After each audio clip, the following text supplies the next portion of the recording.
क्रूस का चिन्ह पिता पुत्र पवित्र आत्मा के नाम पर आमीन। पवित्रता की ओर एक कदम में आज का विषय है जल प्रलय का अंत। उत्पत्ति ग्रंथ अध्याय 8 पद संख्या 1 से 22 तक।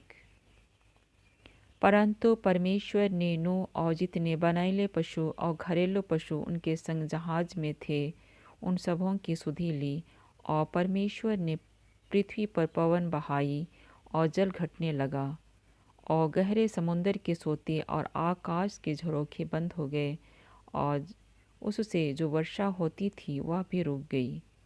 और 150 दिन के पश्चात जल पृथ्वी पर से लगातार घटने लगा।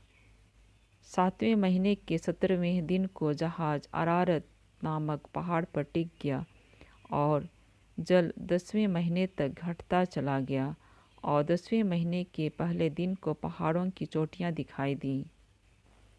फिर ऐसा हुआ कि 40 दिन के पश्चात नूह ने अपने बनाए हुए जहाज की खिड़की को खोलकर एक कौवा उड़ा दिया। जब तक पृथ्वी पर से पानी सूख न गया तब तक कौवा इधर उधर फिरता रहा। फिर उसने अपने पास से एक कबूतरी को भी उड़ा दिया कि देखे कि जल भूमि पर से घट गया कि नहीं। उस कबूतरी को अपने पैर टेकने के लिए कोई आधार न मिला तो वह उसके पास जहाज में लौट आई, क्योंकि सारी पृथ्वी के ऊपर जल ही जल छाया था। तब उसने हाथ बढ़ाकर उसे अपने पास जहाज में ले लिया। तब और 7 दिन ठहर कर उसने उसी कबूतरी को जहाज से फिर उड़ा दिया, और कबूतरी सांझ के समय उसके पास आई तो क्या देखा कि उसकी चोंच में जैतून का एक नया पत्ता है। इससे नूह ने जान लिया कि जल पृथ्वी पर घट गया है। फिर उसने 7 दिन और ठहर कर उसी कबूतरी को उड़ा दिया, और वह उसके पास फिर कभी लौट कर नहीं आई। नूह की आयु के 601 वर्ष के पहले महीने के पहले दिन जल पृथ्वी पर से सूख गया। तब नूह ने जहाज की छत खोलकर क्या देखा कि धरती सूख गई है, और दूसरे महीने के 27वें दिन को पृथ्वी पूरी रीति से सूख गई। तब परमेश्वर ने नूह से कहा, तो अपने पुत्रों पत्नी और बहुओं समेत जहाज में से निकल आ।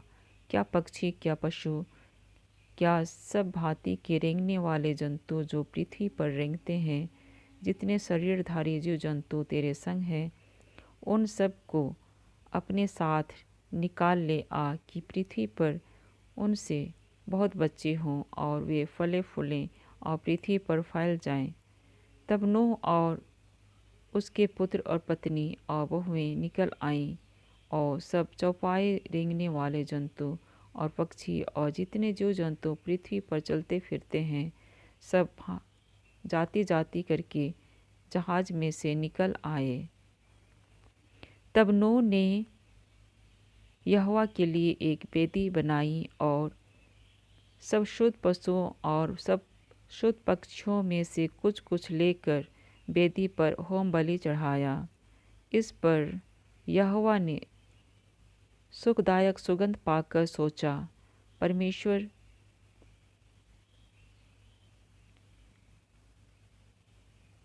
ने सोचा, मनुष्य के कारण मैं फिर कभी पृथ्वी को शाप न दूंगा। यद्यपि मनुष्य के मन में बचपन से जो कुछ उत्पन्न होता है वह बुरा ही होता है, तो भी जैसा मैंने सब जीवों को अब मारा है, फिर उनको फिर कभी ना मारूंगा। अब से जब तक पृथ्वी बनी रहेगी तब तक बोने और काटने का समय, ठंड और तपन, धूप काल और शीतकाल, दिन और रात निरंतर होते चले जाएंगे। यह प्रभु की वाणी है।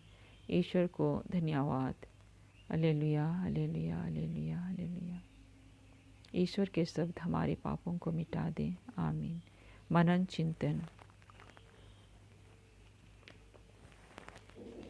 इतनी विशाल जल प्रलय और उस पर एक छोटी सी नाव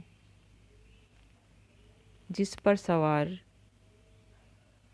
नूह और उनके परिवार और ईश्वर के द्वारा बुलाई गई सभी जीव जंतु और जिसकी रक्षा पिता ईश्वर करते हैं, क्योंकि उस पर सवारी करने वाला व्यक्ति ईश्वर की आज्ञाओं को मानने वाला, ईश्वर का भय मानने वाला और ईश्वर से प्रेम करने वाला था।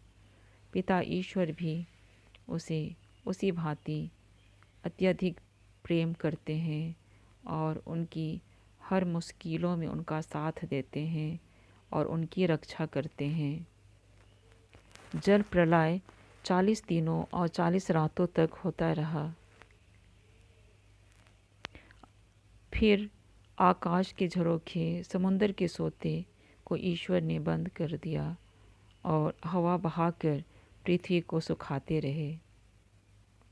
नूह जल के सूखने के लिए फिर 40 दिनों का इंतज़ार करते रहे। फिर यहोवा की आज्ञा के अनुसार एक एक करके सभी को जहाज़ से नीचे उतारते हैं और ईश्वर के लिए धन्यवादी एक बलि चढ़ाते हैं, जिसकी सुगंध से ईश्वर खुश हो जाते हैं और नूह को आशीष देते हैं और प्रतिज्ञा करते हैं कि फिर से पृथ्वी को और उस पर निवास करने वाले प्राणियों को कभी नष्ट नहीं करेंगे। आमीन। आज जब इन पवित्र वचनों से हम अपनी ज़िंदगी को जोड़ते हैं तो हमारी ज़िंदगी भी नूह के जहाज़ की तरह छोटी सी इस समस्या और मुसीबतों से झेलती हुई पृथ्वी के एक छोर से दूसरे छोर शैतान के हर प्रहारों के ऊपर तैरती जा रही है, जिसकी रक्षा पिता ईश्वर करते हैं, जिसको चलाने वाले पिता ईश्वर हैं और जिसको संभालने वाले पिता ईश्वर हैं। पिता ईश्वर हमें हर मुसीबत से बचाने वाले ईश्वर हैं और हमें शैतान से होने वाले हर प्रहार को रोककर हमको बचाते हैं। प्रार्थना।